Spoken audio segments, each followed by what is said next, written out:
Testimonio de conversión y regreso a la fe católica. La paz del Señor sea con todos ustedes. Mi nombre es Daniel Zapata. Soy colombiano, vivo en la ciudad de Medellín y quiero a través de este testimonio contarles mi proceso de conversión y regreso a la fe católica. Yo nací y crecí en el seno de una familia católica poco practicante, católica por herencia y con pocos conocimientos y fundamentos. No obstante, mis padres me supieron inculcar el amor, el respeto y la devoción a Dios. Recuerdo que oraba en las noches antes de dormir y tenía la presencia de Dios en mi mente y en mi corazón. Llegué por fin a la tan anhelada adolescencia. Mi ego se juntó con mi ignorancia y como me sentía una persona muy reflexiva e intelectual, empecé a creer que lo entendía todo. Empecé a cuestionar todo lo relacionado con la fe. ¿Dios existe? Si existe, ¿dónde está?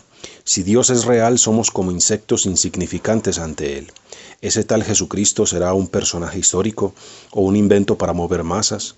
Incluso me burlaba de los creyentes. Pensaba que todo creyente era una persona sin intelecto ni cultura. Y a todas estas dudas me creí muy suficiente para descartarlas por mi cuenta y decidí que Dios no existía. A partir de esa conclusión sin fundamento, basada más en mi ignorancia que en la comprensión de la realidad, viví como un ateo. Quizá no como un ateo en todo el sentido de la palabra.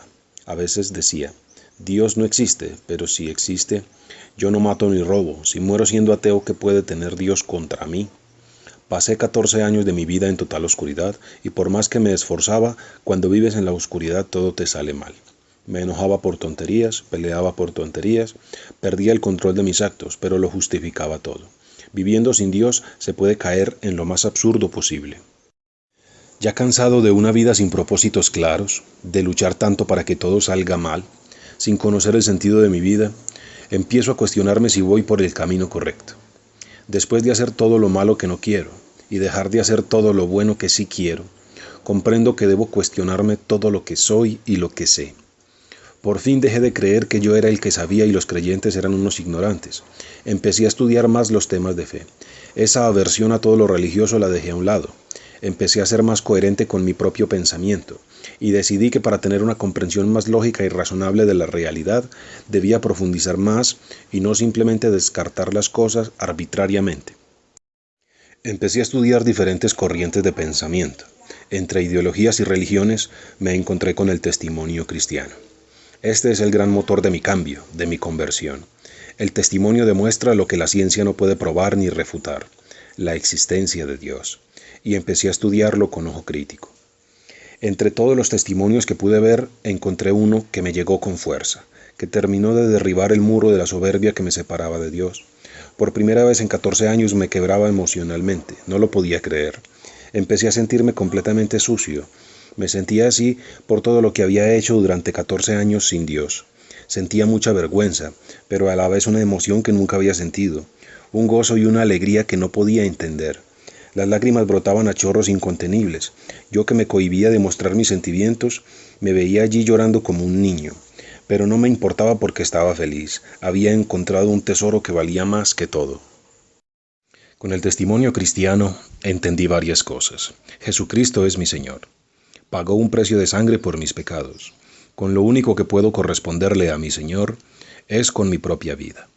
Acepté en mi mente y en mi corazón que Jesús es mi Señor y mi Salvador. Y aunque feliz porque había encontrado el sentido de mi vida, no sabía para dónde coger. Y para saber lo que el Señor quiere que haga, empecé a escudriñar las Sagradas Escrituras. Juan capítulo 5, versículo 39-40. Vosotros investigáis las Sagradas Escrituras, ya que creéis tener en ellas vida eterna. Ellas son las que dan testimonio de mí, y vosotros no queréis venir a mí para tener vida. Ya tenía dos tesoros grandes, el amor a mi Señor Jesús y la sed de estudiar las Sagradas Escrituras. Pero llegan nuevamente los cuestionamientos. ¿Por qué tantas iglesias que se autoproclaman cristianas? ¿Cristo fundó una iglesia? ¿Cuándo? ¿Dónde? ¿Debo pertenecer a la iglesia de Cristo? Las dudas eran grandes, pero ya tenía algo que antes no tenía, la confianza en un Dios que me ama y es todopoderoso. Así que le pedía con confianza, Señor, me cuesta entender todo esto, hay demasiada confusión y mentiras, ayúdame a encontrar la verdad, ayúdame a encontrar tu iglesia, estoy dispuesto a ir donde tú me digas. Para ese entonces solo había pertenecido a la Iglesia Católica y solo había recibido ese bautismo cristiano, pero no conocía los fundamentos de esta fe que heredé de mis padres y me veía tentado a rechazar esa fe por multitud de ataques y señalamientos, y quizá unirme a algún movimiento cristiano protestante. Pero decidí que para cumplir con el cuarto mandamiento de la ley de Dios, honrarás a tu padre y a tu madre, no rechazaría la religión de mis padres sin motivos claros. Tenía que conocer primero el cristianismo histórico, sus orígenes y fundamentos. Me dediqué entonces a estudiar las diferentes corrientes cristianas. El cristianismo clásico representado por la Iglesia Católica Apostólica Romana y los grandes cismas, la Iglesia Católica Ortodoxa, la Iglesia Católica Anglicana, Iglesia Presbiteriana, Iglesia Luterana, etc. Y el protestantismo moderno, metodistas, pentecostales, adventistas, bautistas, etc. Ahora, con el estudio de las Sagradas Escrituras y de todas estas corrientes de pensamiento cristiano, he podido concluir tres pilares fundamentales que son los tres tesoros de mi fe. Primer tesoro: Jesucristo es la segunda persona de la Trinidad, el Emmanuel, Dios con nosotros, mi Señor y mi Salvador. Segundo tesoro: las Sagradas Escrituras son palabra de Dios. Y tercer tesoro: la Iglesia Católica Apostólica Romana es la iglesia que Cristo fundó y es en la que yo debo estar. Ya con 28 años regresé al sacramento de la confesión. Tuve muchas cosas que contar y que sanar. Cuando el sacerdote me da la absolución de mis pecados, sentí que me quitaba un gran peso de encima. Después de haber dejado atrás todo eso, sentía que mi Señor me hacía un hombre nuevo. Con una nueva vida me sentí comprometido a corregir todo lo que estaba haciendo mal. Después de 8 años de vivir en unión libre, sellé con el sacramento del matrimonio mi amor por Cristo y purifiqué mi amor por mi esposa, quien ha sido una bendición grandísima. Ha tenido también su proceso de conversión y camina conmigo en esta nueva vida de amor y entrega a Cristo y su iglesia. Soy católico porque con la Biblia, la única iglesia que puedo defender como la iglesia de Jesucristo es la Iglesia Católica Apostólica Romana, y quiero dar a continuación una serie de argumentos para apoyar mi afirmación. Debemos tener muy claro que al abordar las Sagradas Escrituras no podemos caer en el error de creer que por nuestra propia cuenta podemos entender e interpretar las Sagradas Escrituras.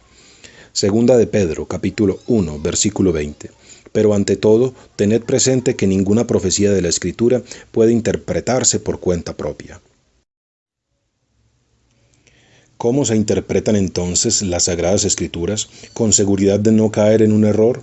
Para esto, Cristo ha fundado una iglesia, para que con la autoridad de ésta se pueda comprender de manera acertada y clara la verdad revelada en las Sagradas Escrituras. Primera de Timoteo, capítulo 3, versículo 15. Pero si tardo, para que sepas cómo hay que portarse en la casa de Dios, que es la iglesia de Dios vivo, columna y fundamento de la verdad. Esto es bien importante, porque nos permite construir un criterio histórico-lógico sobre lo que es la Iglesia de Jesucristo. Las Sagradas Escrituras nos revelan que Cristo no ha dejado la Biblia como fundamento de la verdad, sino que ha dejado a la Iglesia con tal autoridad para que la palabra de Dios sea proclamada como verdad por la Iglesia. Es un hecho histórico que la Iglesia Católica Apostólica Romana en el siglo IV, por orden del Papa Dámaso I, creó la Biblia cristiana. Esto significa que fue la Iglesia Católica quien recopiló todos los libros del Nuevo Pacto con Cristo, le dio por nombre Nuevo Testamento, los unió con la Biblia hebrea de los 70 y proclamó al mundo: esto es palabra de Dios. Si yo creo que la Biblia cristiana es palabra de Dios, debo aceptar que el Papa Dámaso I era el líder indiscutible de la Iglesia de Cristo y tenía la autoridad para gobernar la Iglesia que Cristo instituyó como columna y fundamento de la verdad. Efesios capítulo 3 versículo 10. Para que la multiforme sabiduría de Dios sea ahora manifestada a los principados y a las potestades en los cielos mediante la iglesia. Cristo fundó una iglesia, ella manifiesta la multiforme sabiduría de Dios y en ella se contiene todo lo que Él ha revelado. Es por eso que en las Sagradas Escrituras no está contenida toda la revelación que Cristo dejó a su iglesia. Juan capítulo 21 versículo 25.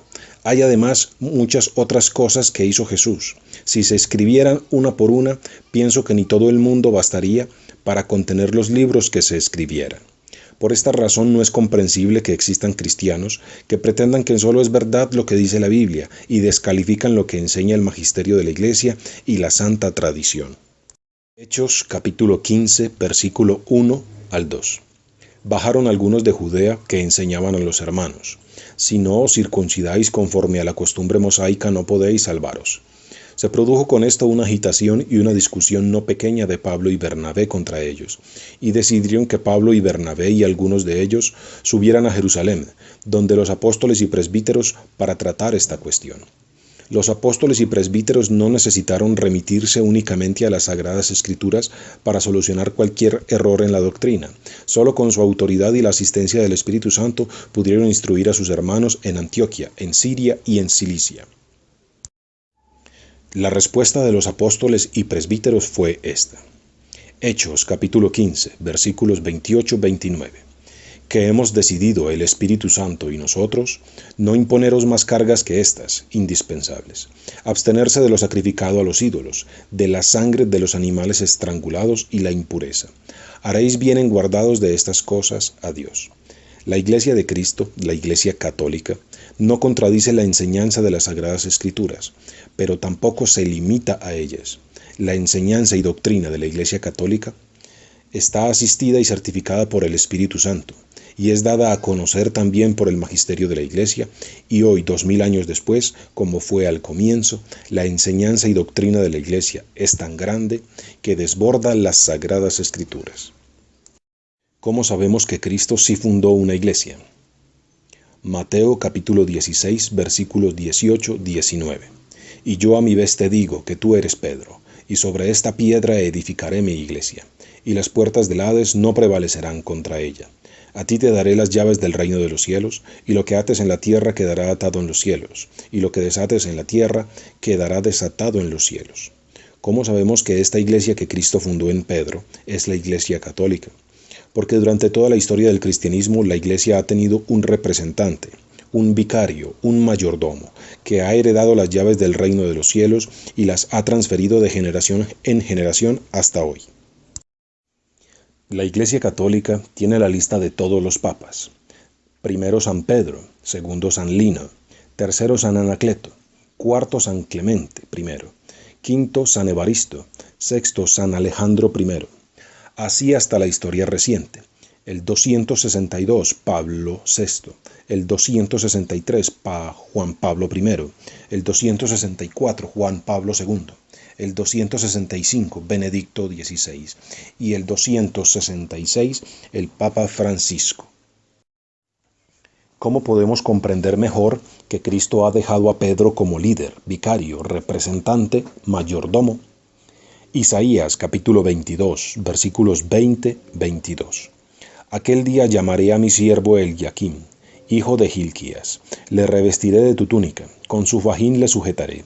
Tu autoridad pondré sobre su mano, y será él un padre para los habitantes de Jerusalén y para la casa de Judá.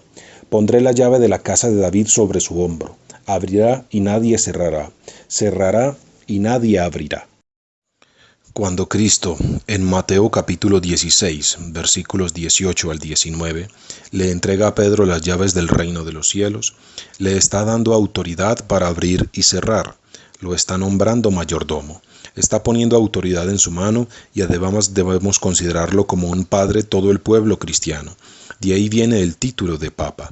Otro ejemplo de la autoridad que Cristo dio a Pedro sobre los demás apóstoles y toda la iglesia está en Juan capítulo 21, versículos del 15 al 17.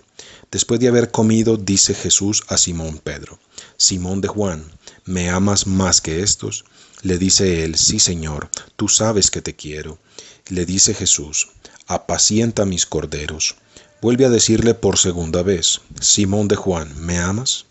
Le dice él: sí, Señor, tú sabes que te quiero. Le dice Jesús: apacienta mis ovejas. Le dice por tercera vez: Simón de Juan, ¿me quieres? Se entristeció Pedro de que le preguntase por tercera vez: ¿me quieres? Y le dijo: Señor, tú lo sabes todo, tú sabes que te quiero. Le dice Jesús: apacienta mis ovejas. Jesús pregunta por primera vez a Pedro: ¿me amas más que estos? Cuando preguntan más que estos, está hablando de los demás apóstoles. ¿Por qué él exige a Pedro más amor que a los demás apóstoles? Lucas capítulo 12, versículo 48. A quien se le dio mucho se le reclamará mucho, y a quien se confió mucho se le pedirá más. Si Jesús le pide más amor a Pedro que a los demás apóstoles, es porque a él le ha dado mayor autoridad, mayor responsabilidad. Queda más claro cuando atendemos a las palabras de Cristo que comprometen a Pedro. Apacienta mis corderos. Los corderos son los apóstoles. Lo compromete a pastorearlos y continúa diciendo 2 veces más.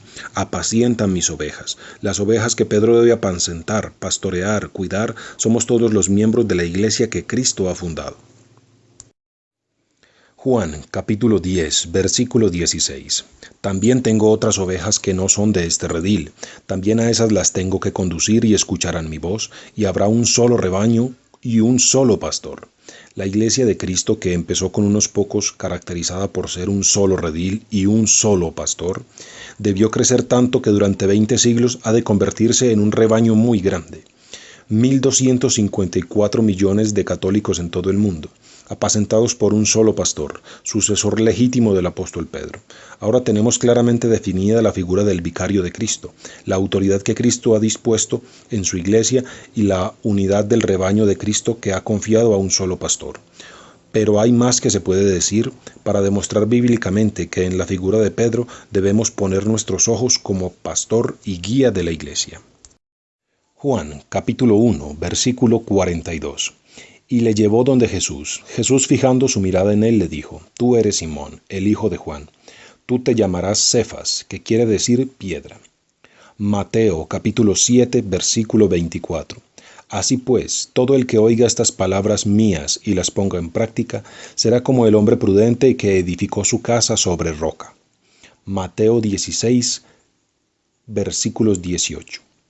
Y yo a mi vez te digo que tú eres Pedro, y sobre esta piedra edificaré mi iglesia, y las puertas del Hades no prevalecerán contra ella. Vemos claramente al apóstol Pedro como la primera piedra que Cristo ha puesto para edificar su iglesia, y Cristo a su vez es piedra angular que sostiene toda la iglesia para que no caiga. Mateo capítulo 21, versículo 42. Y Jesús les dice: ¿No habéis leído nunca en las Escrituras: la piedra que los constructores desecharon en piedra angular se ha convertido? Fue el Señor quien hizo esto, y es maravilloso a nuestros ojos. Encontramos en las Sagradas Escrituras piedras de edificación que son los apóstoles y la piedra angular que es Cristo. Efesios capítulo 2, versículo 20. Edificado sobre el cimiento de los apóstoles y profetas, siendo la piedra angular Cristo mismo. En la arquitectura antigua, la piedra angular está ubicada arriba como cabeza de ángulo, y es la piedra más fuerte porque tiene que soportar toda la presión. Pero también la piedra angular puede ser la que está situada en un lugar destacado en el exterior de un edificio, con una inscripción en la piedra que indica la fecha de construcción y el nombre del arquitecto, Jesucristo. En todo caso, son los apóstoles las primeras piedras vivas puestas por Cristo para edificar su iglesia, siendo la primera piedra el apóstol Pedro. Primera de Pedro, capítulo 2, versículo 5.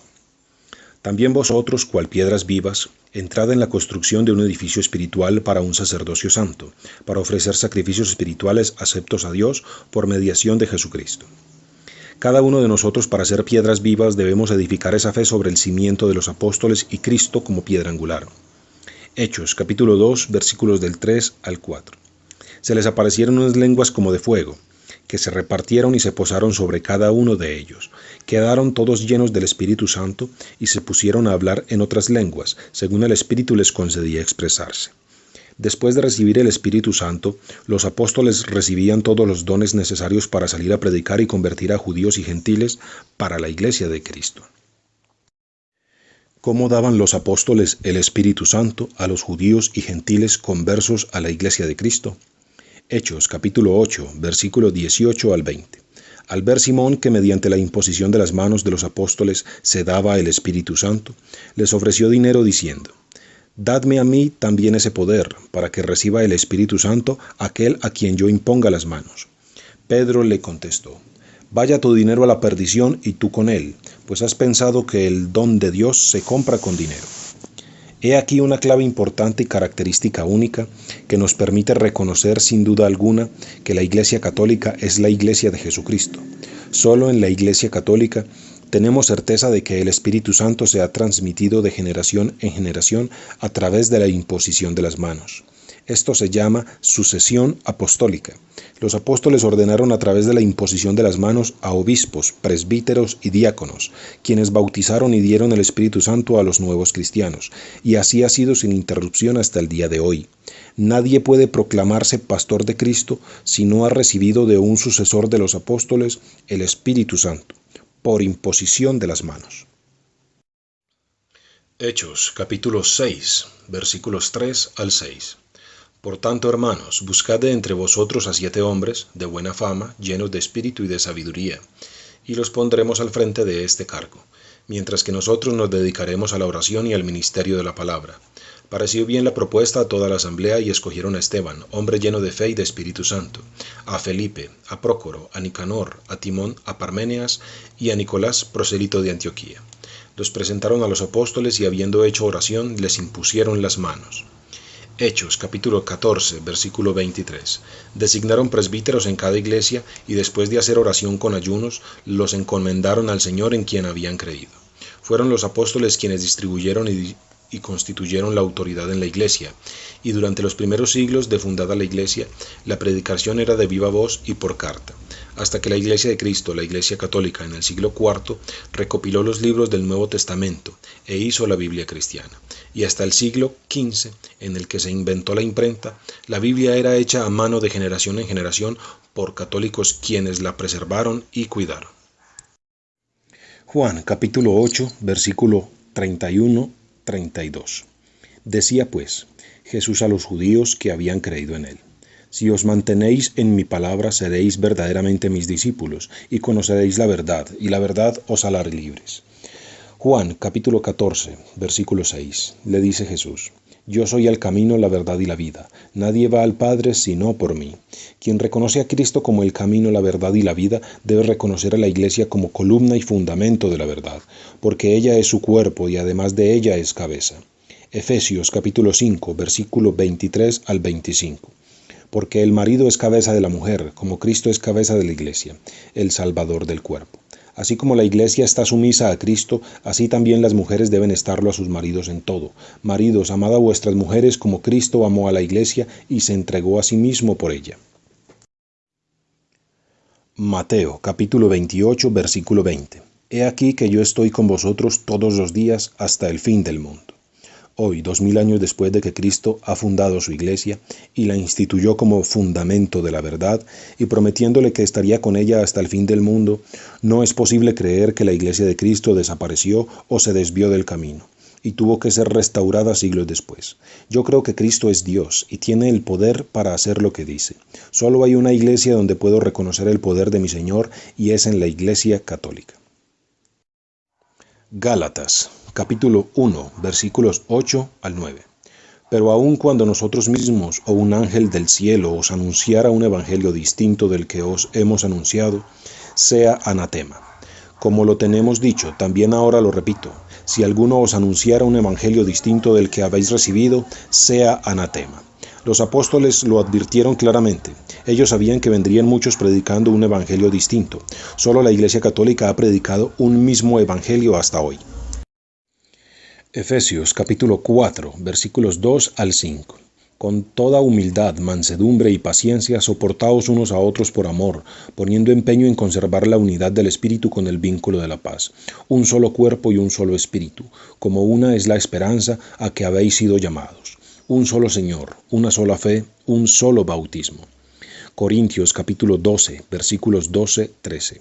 Pues del mismo modo que el cuerpo es uno, aunque tiene muchos miembros, y todos los miembros del cuerpo, no obstante su pluralidad, no forman más que un solo cuerpo, así también Cristo, porque en un solo espíritu hemos sido todos bautizados, para no formar más que un cuerpo, judíos y griegos, esclavos y libres, y todos hemos bebido de un solo espíritu.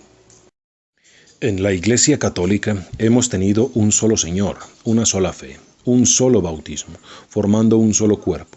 Descalificar a la Iglesia Católica es descalificar también a todas las demás iglesias.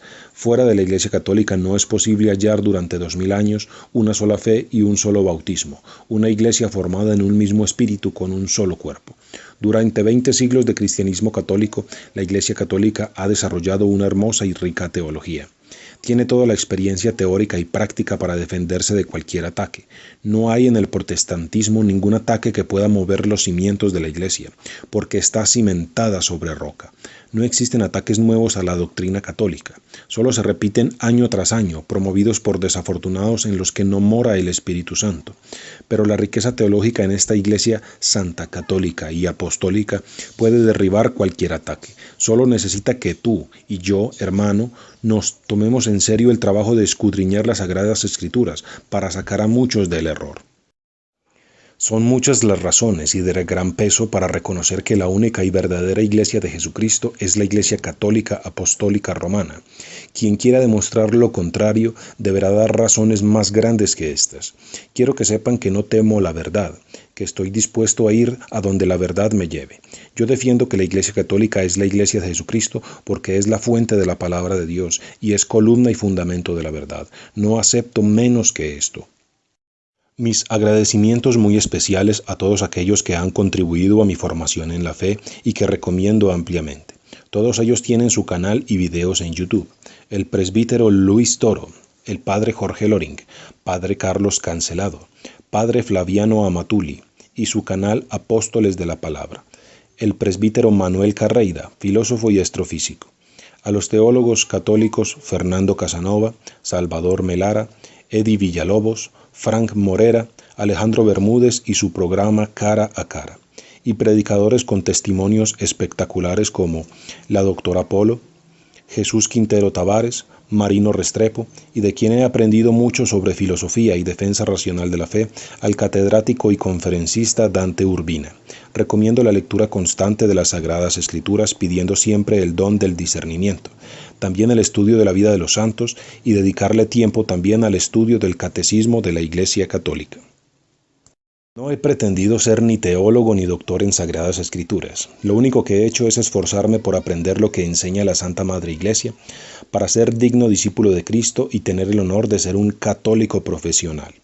Entiendo que para el que cree en Cristo pero no es católico, existen muchas dudas que lo limitan para acercarse y entrar en comunión con esta Iglesia. Pero no tenga miedo en preguntar, en estudiar y en conocer la doctrina católica. Quizás se vaya herido, pero nunca se irá engañado. La paz del Señor sea con todos ustedes, que Dios los bendiga.